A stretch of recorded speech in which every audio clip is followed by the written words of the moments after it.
They weren't just watching Black neighborhoods, they were infiltrating them.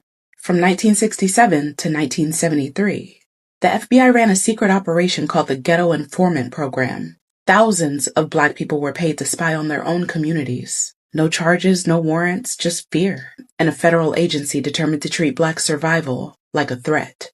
In the heat of the Civil Rights Movement and the urban uprisings in the 60s, the federal government didn't just invest in justice. They invested in surveillance. J. Edgar Hoover's FBI launched the Ghetto Informant Program, all to collect intelligence on Black activists, revolutionaries, and everyday residents. Over 7,000 informants were embedded in housing projects, barbershops, churches, and community centers. They weren't just watching suspected militants. They were instructed to report on any gathering, radical literature, or political unrest. The government literally made Blackness synonymous with subversion.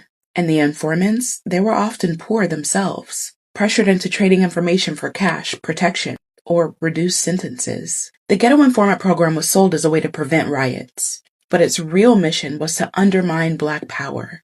They targeted the Panthers, Malcolm X's circle, SNCC, the Nation of Islam, even Dr. King's allies. One infamous tactic? Having informants shadow funerals and report who attended. Disgusting.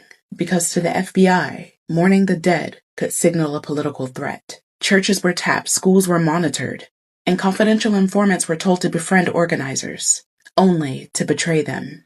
This program ran alongside COINTELPRO. They weren't separate, they were part of the same anti-Black machinery. And just like COINTELPRO, the damage that was left behind was devastating. The fallout was deep, communities became suspicious of one another. Movements collapsed under the weight of betrayal. People stopped trusting neighbors, friends, even family, because any one of them might have been an informant. And the worst part is that there was no accountability. The program ended in 1973 after public outcry, but the names of many of the informants were never revealed. No reparations were paid, no apologies were issued. The government didn't just spy, it fractured the very idea of Black unity. So when people say the government doesn't care what you post, remind them that the FBI once ran an entire program to track what Black people said at cookouts, funerals, and Bible study.